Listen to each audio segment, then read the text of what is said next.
Hello again. So this one we're talking about 1 Corinthians chapter 6, which has two segments in it. I'm doing this one right after I did chapter 5, and I think a lot of the overlap of chapter 5 kind of runs off into chapter 6. And so it's very interesting to read these two together and kind of see how he's responding to it. But the big thing is this change in mindset. That's a big concept in chapter 6, is that he wants to change their minds on how they not only like how they see others, but they just how they see the world, how they see themselves, what they should be doing. So the first section, chapter 6, has two sections, one that's called lawsuits among believers and the other one that's called sexual immorality, where he kind of goes into more of that concept like in chapter 5. But starting with the first one, lawsuits among believers, as the title says, Paul is talking about how they have lawsuits against each other. Why that this is even a problem. Why when they're going against each other, why is it a problem that they have lawsuits? So he's concerned about this, that they have those lawsuits. He's concerned that why are these Christians looking for judgment on how to decide their quarrels, that they're having problems with their brother and sister. Why are they looking to people who are outside the church, who do not even have the standards that the way that they should be living? Just they don't even have those Christian standards. They don't hold themselves to that higher standard. Why are they looking for people on the outside to judge their problems for what's happening inside the church, where we should have a higher moral code or a higher standard on how we live? How does that make sense? He wants to kind of explain this reasoning, why it's so weird in the first place. Because he reminds them, he says, don't you know that we are going to be judging over all the people of the earth? Which is very interesting. It's like, wait, I thought we weren't supposed to judge people on the outside. Well, what he's talking about is how one day, everyone on earth is going to be judged by God. It's how it is. That's how it's going to be at the end of the day. Paul is reminding them that God and his people are going to judge over the world one day. And so much so that we are judging over angels, which is a crazy statement because, when you think about angels, angels are very important and very holy creatures in the Bible. They do a lot of good things. Not perfect. They aren't. If you don't know, the devil was an angel. He was a fallen angel. He got a little jealous of God and was scorned because of it. And now he's sentenced to hell, essentially. He doesn't rule over hell. He's also suffering in there. It sucks for him. Very spiteful guy.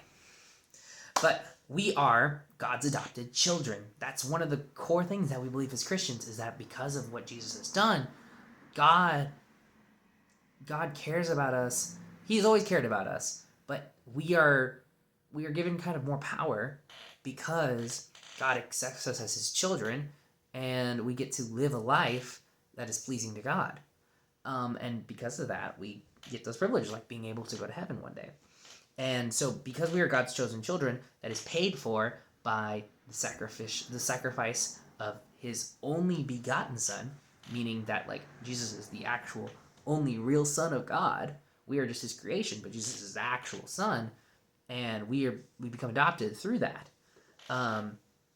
We're held up to a higher standard. We're more than the people that we were. So with that context, how weird is it that we, the people who are going to be judging everyone, we've been trusted with this moral conscience of what's right and what's wrong, are going to other people to solve our problems that we have with ourselves? Like, why are we even doing that? So, even more so, we're going to even change that mindset even more, because why are we even worried about this?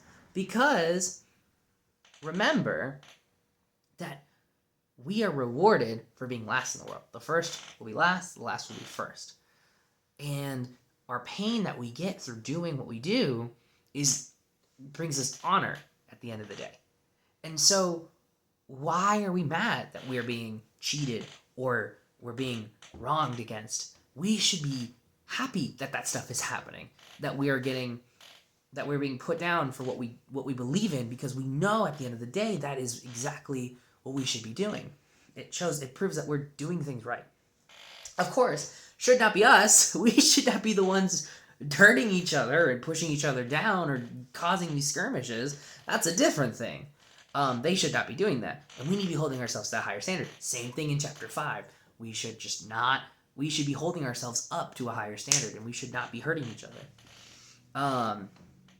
But when we have those sins and we're doing these things, they separate us from the kingdom of heaven, right? They keep us away from what we're doing. And that's why it was so important for Jesus to come in and wash us clean, because that gave us a new chance. And we need to remember that and live to that standard. That's the whole point of that first section, is to remember that we're held to a higher standard and we've been given a second chance. So we need to live that way, right?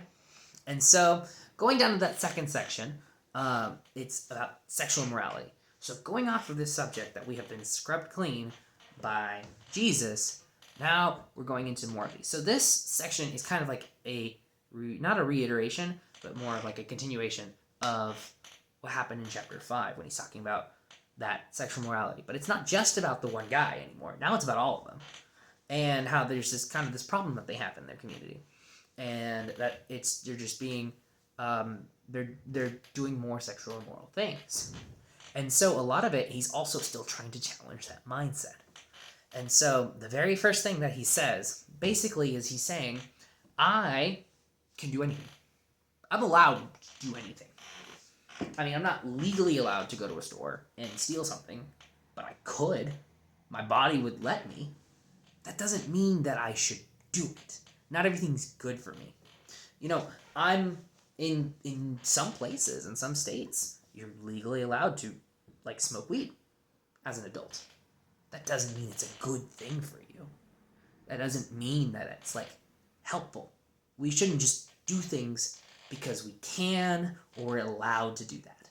That's not what the point of Christianity is. That's not how we live our life. It's not just what we can or get away with or we're allowed to do. That's not how we dictate it.